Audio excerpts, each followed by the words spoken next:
మనం రోజూ తినే ఆహారం గురించి ఎప్పుడైనా కాస్త లోతుగా ఆలోచించారా? అసలది మన ప్లేట్ వరకు ఎలా చేరుకుంటుంది? నిజానికి మనందరి కడుపు నింపడం అనేది ఒక పెద్ద ప్రపంచవ్యాప్త సవాలు. సో ఈరోజు మన ఆహార వనరులను మెరుగుపరచడం వెనుక ఉన్న అద్భుతమైన సైన్స్ గురించి తెలుసుకుందాం. ఇది బహుశా ఈరోజు మనం ఎదుర్కొంటున్న అతి ముఖ్యమైన ప్రశ్నలలో ఒకటి. మన జనాభా ఏమో రోజురోజుకీ పెరుగుతూనే ఉంది, మరి అందరికీ సరిపడా పోషకాహారం అందించడమెలా? ఈ ప్రశ్నకు మనం కనుక్కునే సమాధానం మీద మన భవిష్యత్తు ఆధారపడి ఉంటుంది. అయితే దీనికి సమాధానం ఎక్కడో లేదు, మన పొలాల్లో, ప్రయోగశాలల్లోనే దాగి ఉంది. ముఖ్యంగా మనం రెండు విషయాలపై దృష్టి పెట్టాలి. ఒకటి, మనం పండించే పంటలను మరింత మెరుగ్గా అంటే స్ట్రాంగ్గా మార్చడం. రెండు, వాటిని పండించే పద్ధతులను మరింత తెలివిగా మార్చడం. రండి, అసలిదంతా ఎలా చేస్తారో వివరంగా చూద్దాం. సరే, ఫస్ట్ మొక్కల ఆధారిత ఆహార ఉత్పత్తిలో ఎలాంటి ఆవిష్కరణలు జరుగుతున్నాయో చూద్దాం. సింపుల్గా చెప్పాలంటే మన పంటలను మరింత బలంగా, ఆరోగ్యంగా, ఇంకా ఎక్కువ దిగుబడి ఇచ్చేలా ఎలా మార్చగలమో తెలుసుకుందాం. దీనికి వాడే ఒక ముఖ్యమైన టెక్నిక్ హైబ్రిడైజేషన్. అంటే ఏంటంటే రెండు వేర్వేరు రకాల మొక్కలను తీసుకుని వాటిలో ఉన్న బెస్ట్ క్వాలిటీస్ను కలిపి ఒక కొత్త సూపర్ రకాన్ని సృష్టించడమన్నమాట. ఉదాహరణకు, ఒక మొక్క ఎక్కువ కాపు కాస్తుంది, మరో మొక్కకు జబ్బులు త్వరగా రావు అనుకోండి. ఈ రెండింటినీ కలిపితే ఎక్కువ దిగుబడినిస్తూ జబ్బులను తట్టుకునే ఒక కొత్త మొక్క పుడుతుంది. అద్భుతం కదా? శాస్త్రవేత్తలు కొత్త పంటలను అభివృద్ధి చేసేటప్పుడు ఒక పెద్ద చెక్లిస్ట్ పెట్టుకుంటారు. దిగుబడి ఎక్కువగా ఉండాలి, పోషకాలు బాగుండాలి, పురుగులను, వ్యాధులను తట్టుకోవాలి, ఎండైనా వానైనా తట్టుకుని నిలబడాలి, ఇలా చాలా ఉంటాయి. ఒక రకంగా చెప్పాలంటే ఒక సూపర్ ప్లాంట్ను సృష్టించడమే వాళ్ళ లక్ష్యమన్నమాట. ఈ సైన్స్ అంతా ల్యాబ్లకే పరిమితం కాలేదు. దీనివల్లే ఈ రోజు మనం రకరకాల ఆహారాన్ని చూడగలుగుతున్నాం. మొక్కజొన్న, గోధుమలు, రకరకాల పప్పులు, ఇవన్నీ కూడా ఎన్నో ఏళ్లుగా మానవులు మెరుగుపరుస్తూ వస్తున్న పంటలకు కొన్ని ఉదాహరణలు మాత్రమే. ఓకే, మంచి విత్తనాన్ని తయారు చేయడం ఒక ఎత్తు అయితే, దాన్ని సరిగ్గా పెంచడం మరో ఎత్తు. ఎందుకంటే ఎంత మంచి విత్తనమైనా దాన్ని సరైన పద్ధతిలో పెంచకపోతే లాభం ఉండదు కదా. సో ఇప్పుడు వ్యవసాయ పద్ధతుల గురించి మాట్లాడుకుందాం. మొక్కలు ఆరోగ్యంగా పెరగాలంటే వాటికి మంచి పోషకాలు కావాలి. వీటిని అందించడానికి మన దగ్గర రెండు దారులున్నాయి. ఒకటి, పశువుల ఎరువు వంటి సేంద్రియ పద్ధతులు. ఇవి భూమికి చాలా మంచివి, కాని ఫలితం నెమ్మదిగా వస్తోంది. రెండోది, రసాయన ఎరువులు. ఇవి నత్రజని, ఫాస్ఫరస్, పొటాషియం లాంటి పోషకాలను వెంటనే అందిస్తాయి.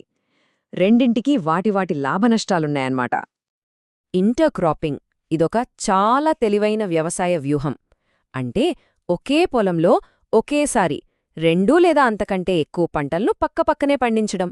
దీనివల్ల నీరు, పోషకాలు వృధా కాకుండా ప్రతి మొక్క వాడుకుంటుంది. ఒకవేళ ఒక పంట దెబ్బతిన్నా రెండో పంటైనా చేతికొస్తుంది. ఇక్కడ ఈ చిత్రంలో చూస్తున్నట్టు వేర్వేరు పంటలనిలా పక్కపక్క వరుసలలో పెంచడం ద్వారా ప్రతి మొక్కకు కావాల్సిన వనరులు సరిగా అందుతాయి. ఇది అచ్చం పొలంలో టీంవర్క్ లాంటిది. ఒకదానికొకటి సహాయం చేసుకుంటూ పెరుగుతాయి. భలే ఉంది కదా? మరో అద్భుతమైన పద్ధతే పంట మార్పిడి. అంటే ప్రతిసారి ఒకే పంట వేయకుండా పంటలను మారుస్తూ ఉండడం. ఉదాహరణకు, ఒకసారి పప్పుజాతి పంట వేశారనుకోండి, అది గాలిలోని నత్రజనిని భూమిలోకి తెస్తుంది. ఆ తర్వాత ఆ నత్రజనిని వాడుకునే గోధుమలాంటి పంట వేస్తే రసాయన ఎరువుల వాడకం తగ్గించి భూసారాన్ని సహజంగానే పెంచవచ్చు. ఇప్పుడుదాకా మనం మొక్కల గురించే మాట్లాడుకున్నాం, కానీ జంతువుల నుంచి వచ్చే ఉత్పత్తులు కూడా మన ఆహారంలో చాలా కీలకమైనవి. ఈ టేబుల్ చూస్తే మాంసం, గుడ్లు, పాలు మనకు ప్రోటీన్లు, కొవ్వులను ఎంత సమృద్ధిగా అందిస్తాయో అర్థమవుతుంది. సరే, ఇప్పుడు మన తర్వాతి విభాగానికి వెళ్దాం.